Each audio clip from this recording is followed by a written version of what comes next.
Our old friend Jonathan Kim is back from Rethink Reviews. Okay, you were in Korea, right? Correct. All right, rock and roll. I have forgotten all my Korean words, so I'm moving on. Okay, where the wild things are. Now, this has developed into all of a sudden the most controversial movie of the year. Now, Anna had a not so stellar review, and I kind of agreed with her without seeing the movie, right? Like I felt like, God, that's just... Now, your review made me go in several different directions. Your review of the movie was a roller coaster ride for me. All right, so without further ado, let's show you, and then we'll come back and talk about it. Go. So what's your story? Why'd you come here? Well, I'm an explorer, and I traveled a lot. And I traveled by sea. Right. I used to travel by air. So obviously you have no home or family. I have one of those, But you ate them all? No, I just bit one of them, that's all, and I went crazy. And I don't like frozen corn. Sorry. That's why you left. I act like I'm a bad person. Well, are you? I don't know.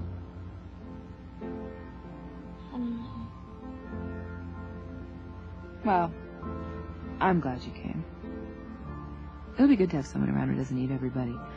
I mean, you just bite everyone. But biters aren't so bad. Eaters are the ones I just can't stand. I have no plans to eat anybody. The typical way for Hollywood to make Maurice Sendak book Where the Wild Things Are into a movie would be to turn it into Shrek.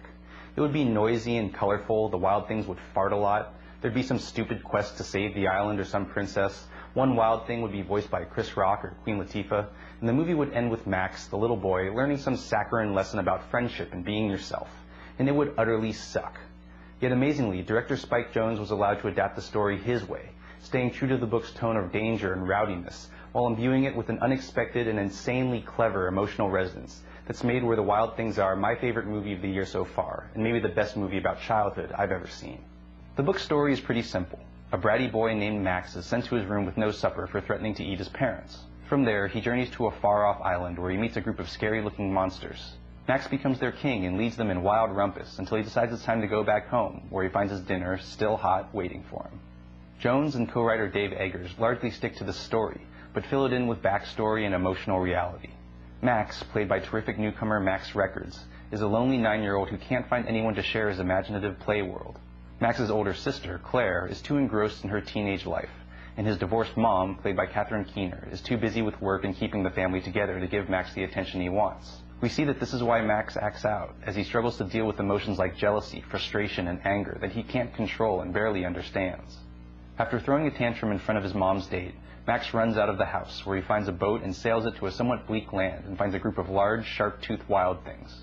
By showing that he's as wild as them and fibbing about having magical powers, Max is made their leader and essentially the sole parent of their family, whose task is to keep everyone happy and ward off bad feelings. In an interview, Jonze said his breakthrough in figuring out how to make the film was to see the wild things as wild emotions, and that to a kid, their own uncontrolled emotions and those of others can be frightening. This is the genius of the film, where the 7 wild things not only represent different aspects of Max's emotions, but also those of his sister, his mom, and perhaps a projection of his absent father. By trying to deal with the monster's feelings of exclusion, frustration, and disappointment, which echo scenes from Max's own life, Max not only learns the challenges of dealing with his emotions, but begins to understand his mother and the impossible expectations he's placed on her. There's been a lot of discussion about whether this movie is too dark and the wild things too scary for little kids. But that's also what was said about the book when it was released in 1963. And it's vital in the movie that the monsters and their emotions sometimes be dangerous and scary, just as it can be terrifying for a kid when they lose their temper, or to watch a parent a kid relies on for stability to be gripped by anger, fear, or sadness. There's no hard and fast rule about what is and isn't scary for a kid to watch, so if there's a kid you'd like to take to this movie, you need to base it on what you think that specific kid can handle. But I think Where the Wild Things Are should be seen by people of all ages. We need to give kids more credit for understanding the imperfection of reality, that Max, like the wild things, and really all of us, has a good heart but can sometimes be selfish, inconsiderate, or hurtful, that it can be hard to figure out who you are, and that there are no magical kings or parents who can solve every problem, but that loving and trying to understand others is the best thing you can do. Jones said that he never tried to make a movie for kids, but instead tried to capture what it feels like to be a kid. And in doing that, Jones has made a classic that captures what it feels like to be all of us. I'm Jonathan Kim, and this is a Rethink Review. Well, John, let's start with a couple of things. First of all, you obviously lost a mustache. Yeah, it was a canteen floss thing I was going through. It's 2 little mustaches. Oh, is that right? Okay. You police that mustache. You want to talk about where the wild things were. All right, anyway, number 2, now you did it. Now I got to go see this movie, okay, to resolve the dispute. Now, here's why it's a roller coaster ride for me. I'm not into it by its, just, some people aren't into certain things, like Ben is not into costume movies, right? And the weird, wild things, they're not my bag, they're not my cup of tea. So when the weird monster is speaking to the kid, I'm like, I don't really like it, right? So that's my natural aversion to this. But the analogy of the monsters or the wild things being the emotions, damn, that's pretty good, dude. It's really interesting because like that in that scene, that one monster that's talking to him, whose name is KW, it's kind of like his sister, and you get the sense that he used to be closer to his sister, and they used to talk a lot. But in the beginning of the movie, you see that she's now a teenager, really doesn't pay attention to him at all, and he still wants to kind of share his world with her. He's trying to get her to come out and see the snow cave that he dug, and she just won't get off the phone. And they're actually, in that scene, they're actually really talking to each other, and he loves it. The other problem with the movie is that it's a little unrealistic. I mean, how's he going to become their leader right away? I mean, they've been there a long time. Plus, I've never seen creatures like that. It's clearly not a documentary. Oh, okay. I thought it was a Michael Moore movie. All right, no, seriously. So Spike Jonze, see, that's the thing that swung me. I forgot that he directed it. And he kicks ass, right? So I'm almost obligated to watch it just on the fact that Spike Jonze made it. I mean, he's earned everyone's faith. And I mean, he in interviews about the movie, he was saying, like, I didn't make a movie for kids. It's about being a kid. But he also said, like, I didn't make this, like, not for kids. It's like, I want kids to see it, but I didn't make it thinking, like, oh, well, this is, like, an adult movie and whatever. But yeah, I mean, it's like, people have this misconception that kids are like these fluffy little creatures, like they float on a cloud. And that if it's made for kids, it's got to be sweet and saccharine. But that's not really what's going on inside a kid's head. I remember, I was a kid, right? So that's why it makes sense to do it like this. So I'm battling those 2 different things. So I got to see it and come to my own conclusion. But I'll tell you, your review definitely pushed me over the top because that was some strong language. Best movie of the year so far? He's a Lord Mercy. That's a strong comment. I just found it so kind of fascinating. And I mean, when you think about the book, like, the book is even more unrepentant than the movie. Like, Max is a brat in the book. It's never explained why.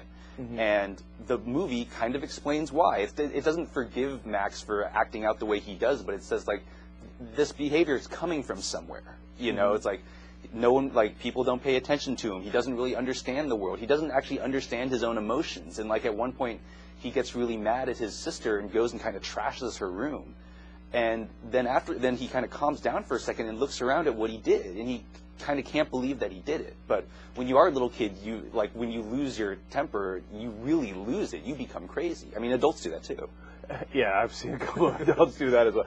All right, now the thing is, I think we sometimes underestimate how smart kids are, but at the same time, sometimes we forget they're kids and they don't have time, like they don't know that they should reflect on their actions sometimes and figure out the psychological reasons behind it.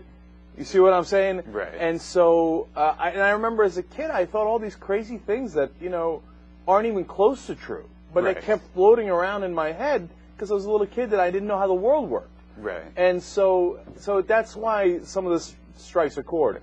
And there seems to be a trend where we're getting more realistic versions of what kids actually do in some of the books, etc., that are coming out. Right. I mean, like the Harry Potter books really showed it, where there is an emotional complexity to those books and what the kids are going through. But I had never actually heard of this series of books called Diary of a Wimpy Kid. I'm sure if anyone has any kids in junior high or elementary school, they know about them. But it's about this kid named Greg, and it's written like a diary in lined paper with little kind of stick drawings.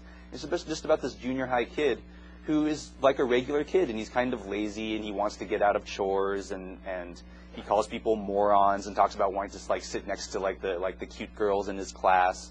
And kids are just loving these books. And the guy who actually wrote them, Jeff Kinney, he said when he wrote them, he said, I never thought that these would be for kids. I thought it was for adults, for us to kind of look back on what we were like when we were in junior high. But to see that kids now are really embracing this, and that it's and psychiatrists are saying, like, this is a good way to understand what your kid is thinking and what they can figure out. And, you know, old school kid stories used to have, like, some traumatic things, like Bambi's mom, you know. Well, every Disney movie has parental death, Right. which is considered acceptable for some reason. Right. So now it's like we're going back to having somewhat realistic depictions of it. And, of course, kids like that better. I mean, instead of the saccharine stuff.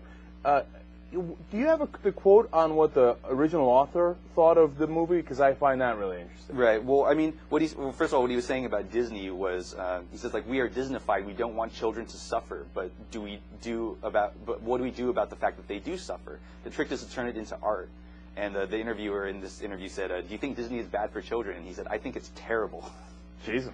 And but one of the funniest lines was the interviewer says, to Maurice Sendak, the author, what do you say to parents who think the Wild Things film may be too scary? Sendak said, I would tell them to go to hell. That's a question I will not tolerate, because kids can handle it. If they can't handle it, go home or wet your pants. Do whatever you like, but it's not a question that can be answered. Man, he plans to go on the offense and stay there. Him and Alan Grayson going to dinner parties together. Well, I mean, like in this movie, you know, the question of are the monsters scary, but in the book and in the movie, they have to be scary. Like, that's the whole point, that there has to be a sense of danger to it. And in terms of, like, the analogy of them being emotions in the movie, it's to show that when your emotions get the better of you and you lose your temper, that is actually dangerous. It's a bad thing when that happens. And in the movie, when Max loses his temper and he bites his mom, and then she freaks out, and he looks at her freaking out, and that freaks him out. Mm-hmm. But in that clip that in the beginning of the review, the monster says, I mean, where Max says, they think I'm a bad person. They treat me like I'm a bad person. And the monster says, are you a bad person? He says, I don't know. Because he's just a 9-year-old kid. He doesn't know who he is yet. And sometimes that's how our self-image gets made, for better or for worse. And so that's, all right, you win, John. I'm going to go see it, okay? Jesus. All right, lay off. I'll check it out. All right, look, it certainly seems to be an interesting movie. You could catch all of John's reviews at Rethink Reviews on YouTube, and he also posts on Huffington Post, so check that out as well. John, thanks as always for coming on. Thanks for having me.